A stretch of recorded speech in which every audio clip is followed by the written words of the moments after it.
Assalamualaikum warahmatullahi wabarakatuh.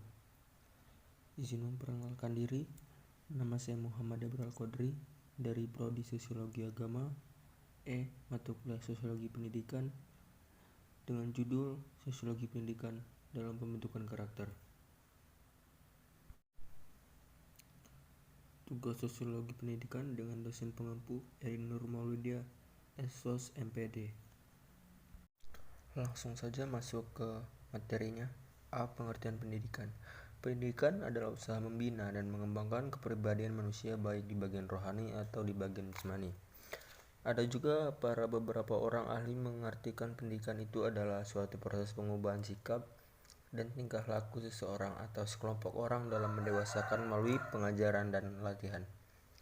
Dengan pendidikan, kita bisa lebih dewasa karena pendidikan tersebut memberikan dampak yang sangat positif bagi kita. Dan juga pendidikan tersebut bisa memberantas buta huruf dan akan memberikan keterampilan, kemampuan mental, dan lain sebagainya. Seperti yang tertera di dalam Undang-Undang Nomor 20 Tahun 2003. Di sini menjelaskan pendidikan adalah usaha dasar dan terencana untuk mewujudkan suasana belajar dan proses pembelajaran agar peserta didik secara aktif mengembangkan potensi dirinya untuk memiliki kekuatan spiritual, keagamaan, pengendalian diri, kepribadian, kecerdasan, akhlak mulia, serta keterampilan yang diperlukan dirinya, masyarakat, dan negara. Ada beberapa pengertian pendidikan dari para ahli. 1. Menurut Undang-Undang Sikdiknas Nomor 20 Tahun 2003, yaitu pendidikan adalah usaha sadar dan terencana untuk mewujudkan suasana belajar dan proses pembelajaran agar peserta didik secara aktif mengembangkan potensi dirinya untuk memiliki kekuatan mental, kekuatan spiritual, keagamaan, pengendalian diri, kepribadian, kecerdasan, akhlak mulia, serta keterampilan yang diperlukan dirinya dan masyarakat. Kedua, menurut Prof. Haji Mahmud Yunus dan Martinus Jan Laveng mengatakan pendidikan adalah suatu usaha yang dengan sengaja dipilih untuk mempengaruhi dan membantu anak yang bertujuan meningkatkan ilmu pengetahuan, jasmani, dan akhlak sehingga secara perlahan bisa mengantarkan anak kepada tujuan dan cita-citanya yang paling tinggi. Agar anak tersebut memperoleh kehidupan yang bahagia dan apa yang dilakukannya dapat bermanfaat bagi dirinya sendiri, masyarakat, bangsa, negara, dan agamanya. Selain dari itu, pendidikan adalah upaya menolong anak untuk dapat melakukan tugas hidupnya secara mandiri dan bertanggung jawab dan pendidikan merupakan usaha manusia dewasa dalam membimbing manusia yang lebih dewasa menuju kedewasaan. Yang ketiga, menurut Haji Horne, pendidikan adalah proses yang terus-menerus atau abadi dari penyesuaian yang lebih tinggi bagi makhluk manusia yang telah berkembang secara fisik dan mental, yang bebas dan sadar kepada Tuhan seperti termanifestasi atau terwujud dalam alam sekitar intelektual, emosional, dan kemanusiaan dari manusia. Setiap negara maju tidak akan pernah terlepas dengan dunia pendidikan. Semakin tinggi kualitas pendidikan suatu negara, maka semakin tinggi pula kualitas sumber daya manusia yang dapat memajukan dan mengharumkan negaranya. B. Teori sosiologi Karl Marx dan implikasinya terhadap praktik pendidikan sekarang.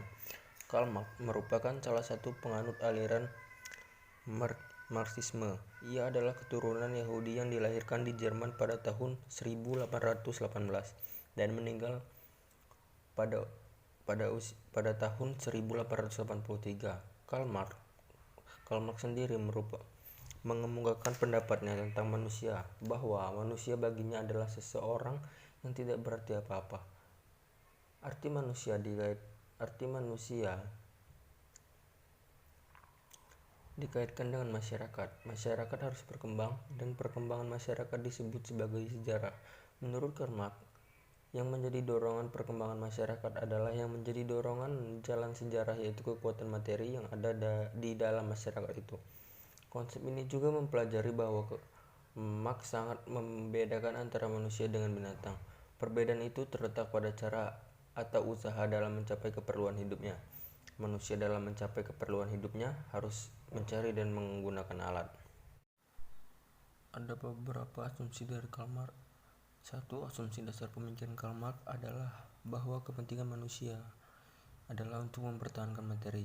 Pandangan Marx yang agak ekstrim determinasi sosial atas tingkah laku individu, bahwa manusia pada akhirnya mengejar kepentingannya sendiri. Marx percaya bahwa manusia memiliki potensi untuk menjadi egois atau tidak egois, tergantung dari sifat hubungan-hubungan tempat ia lahir atau di mana ia berada. Yang kedua, menurut Marx, kehidupan individu dan masyarakat kita didasarkan pada asas ekonomi, antara lain berarti bahwa institusi politik, pendidikan, agama, ilmu pengetahuan, seni, keluarga, dan sebagainya bergantung pada tersedianya sumber-sumber ekonomi. Hal ini berarti juga bahwa institusi ini tidak dapat berkembang dengan tuntunan sistem ekonomi. Pendirian dan pemeliharaan perpustakaan dan museum sebagai tempat penyimpanan ciptaan budaya. Berhasilnya suatu tim atletik, terwujudnya suatu kebijakan politik, kesenangan keluarga dalam suatu perjalanan liburan. Semua ini dan kegiatan lain yang tidak terbilang jumlahnya tidak dapat dilaksanakan tanpa sumber material yang diperoleh lewat kegiatan ekonomi. C. Pembentukan karakter. Pengertian karakter menurut Pusat Bahasa Depdiknas adalah bawaan hati, jiwa, kepribadian, budi pekerti, perilaku, personalitas, sifat, tabiat, watak. Adapun berkarakter adalah berkepribadian, berperilaku, bersifat, bertabiat, dan berwatak. Menurut Takiroatun Musfiroh, penelitian tentang pendidikan dalam mempengaruhi karakter mengacu kepada serangkaian sikap atau attitude, perilaku atau behavior, motivation, dan keterampilan atau skill. Karakter berasal dari kata Yunani yang berarti tomak, atau menandai dan memfokuskan bagaimana mengaplikasikan nilai kebaikan dalam bentuk tindakan atau tingkah laku, sehingga orang yang tidak jujur, kejam, rakus, dan perilaku jelek lainnya dikatakan orang berkarakter jelek. Sebaiknya orang yang perilakunya sesuai dengan norma yang berlaku di masyarakat dikatakan orang yang berkarakter baik. Peran sosiologi dalam pembentukan karakter dari dunia pendidikan, yaitu dalam kurikulum sebelumnya guru diwajibkan untuk menyisipkan pendidikan karakter dalam proses pembelajaran, dan pendidikan karakter itu harus tertentu dalam silabus serta rencana pembelajaran. Maka dalam kurikulum baru, hal yang semacam dengan pendidikan karakter sudah masuk dalam kompetisi inti di setiap mata pembelajaran, yaitu menghayati dan mengamalkan ajaran agama yang dianutnya, dan menghayati dan mengamalkan perilaku jujur, disiplin, tanggung jawab, peduli, atau gotong royong, kerjasama, toleran, damai, santun, responsif, dan proaktif, dan menunjukkan sikap sebagai bagian dari solusi atas berbagai permasalahan dalam berinteraksi secara efektif dengan lingkungan sosial dan alam, serta dalam menempatkan diri sebagai cerminan bangsa dalam pergaulan dunia. D. Analisis sosial, kondisi yang mempengaruhi konflik dengan kelompok luar dan struktur kelompok. Dalam sebuah interaksi akan selalu ada konflik, baik skala besar maupun kecil. Timbulnya konflik justru akan mampu menjadikan suatu hal yang bersifat positif atau sebaliknya. Justru menurut Koser dalam sebuah bukunya The Foundation of Social Conflict, menyatakan bahwa konflik dengan kelompok luar akan membantu pemantapan batas-batas struktural. Sebaliknya, konflik dengan kelompok luar juga dapat mempertinggi integrasi dalam kelompok itu. Ia juga menyatakan tingkat konsensus kelompok sebelum konflik terjadi merupakan hubungan timbal balik paling penting dalam konteks apakah dapat mempertinggi kohesi kelompok. Kohesi sosial dalam kelompok mirip sekte, itu tergantung pada penerimaan secara total seluruh aspek-aspek kehidupan kelompok. Pengertian anak. Anak adalah generasi masa depan untuk kemajuan negara. Maka dari itu anak mempunyai beban di pundak mereka untuk memajukan masa depan negara. Peran besar yang disandangkan kepada anak tersebut menyangkut untuk dididik, dibina, dan dibesarkan yang benar supaya mereka menjadi generasi yang baik sehingga membawa negara menjadi lebih baik dan maju. Anak juga sebagai generasi yang akan datang, maka dari itu anak perlu dididik yang benar supaya dia menjadi generasi yang akan datang dengan baik. Ada beberapa pengertian anak menurut para ahli. Menurut Alton Philip, anak adalah setiap orang yang umurnya masih belum mencapai 18 tahun. Hak asasi anak telah diakui dan dilindungi mulai dari kandungan orang tuanya, tanpa terkecuali atau anak tersebut usianya 18 tahun, maka anak tersebut berhak mendapatkan hak sebagai anak, sehingga dia juga mendapatkan perlindungan hukum sebagaimana mestinya. Anak juga harus mendapatkan pendidikan karena itu adalah suatu hak bagi seorang anak agar dia menjadi generasi yang baik dan bisa membawa negara menjadi lebih baik. Kedua, menurut Undang-Undang Nomor 3 Tahun 1997, yaitu anak adalah bagian dari generasi muda sebagai salah satu sumber daya manusia yang merupakan potensi dan penerus cita-cita perjuangan bangsa, yang memiliki peran strategis dan mempunyai ciri dan sifat khusus memperlakukan pembinaan perlindungan dalam rangka menjamin pertumbuhan dan perkembangan fisik, mental, sosial secara utuh, serasi, selaras, dan simbang. Pengertian anak yang terdapat dalam Undang-Undang Nomor 3 Tahun 1997 Pasal 1, yaitu yang berbunyi, anak adalah dalam orang yang perkara anak nakal telah umur 8 tahun tetapi belum mencapai 18 tahun dan belum pernah kawin.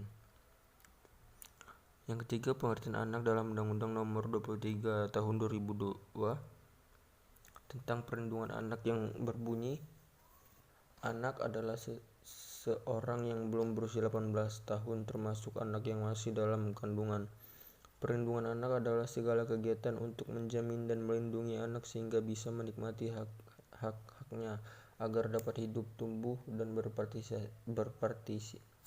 berpartisipasi secara optimal sesuai dengan harkat dan martabatnya.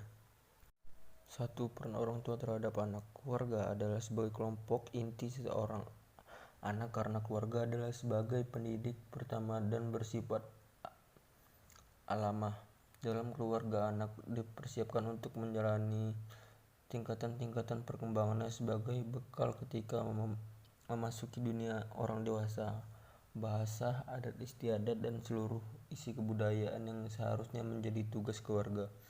Selain keluarga menjadi tempat untuk mendidik anak agar pandai, berpengalaman, berpengetahuan, dan berperilaku dengan baik, kedua orang tua harus memahami dengan baik kewajiban dan tanggung jawab sebagai orang tua. Orang tua atau ayah dan ibu tidak hanya sekedar membangun silaturahmi dan melakukan berbagai tujuan berkeluarga seperti meneruskan keturunan, menjalin kasih sayang, mencari nafkah terhadap keluarga agar mereka bisa tercukupi, memberikan perkembangan terhadap anak tersebut, dan lain-lain sebagainya. Keluarga mempunyai peranan yang sangat besar dalam mempengaruhi kehidupan dan perilaku anak. Kedudukan dan fungsi keluarga itu bersifat fundamental karena keluarga merupakan wadah pembentukan watak dan akhlak yang pertama bagi anak. Orang tua merupakan orang yang lebih tua atau orang yang dituakan, namun umumnya di masyarakat pengertian orang tua adalah orang yang telah melahirkan kita, yaitu ibu dan bapak. Karena orang tua adalah pusat kehidupan rohani anak, maka setiap reaksi emosi anak dan pemikiran di kemudian adalah hasil dari ajaran orang tuanya tersebut, sehingga orang tua memegang peranan yang penting dan amat berpengaruh atas kehidupan anaknya. 2. Faktor-faktor anak putus sekolah. Keragaman Indonesia menjadi alasan anak putus sekolah atau tidak sampai lulus ke jenjang pendidikan SMA sederajat. Ada yang karena dari kemauan anaknya itu sendiri, padahal dari segi ekonomi orang tuanya mampu untuk membiayai anaknya sekolah sehingga anaknya tersebut putus di tengah jalan saja.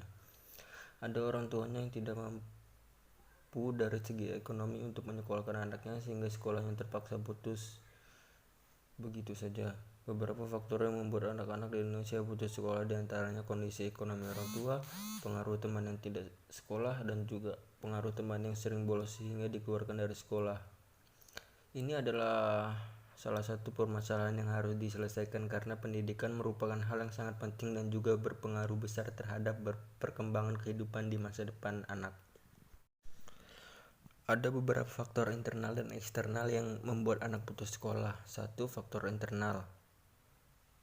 Anak yang berpengaruh oleh teman-teman yang sering membolos, baik nongkrong di luar sekolah atau tidak masuk sekolah, main PS sampai tidak naik kelas sehingga dia berhenti sekolah.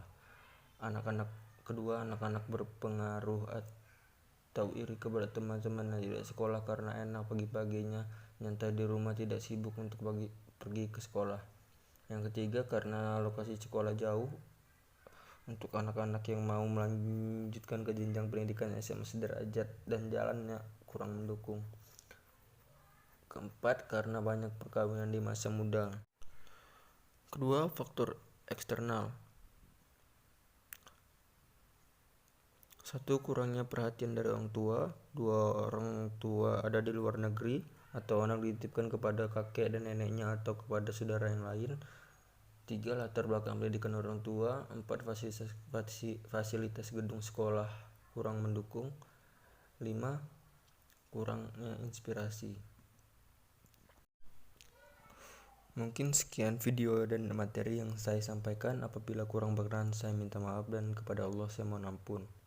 Saya akhiri. Wassalamualaikum warahmatullahi wabarakatuh.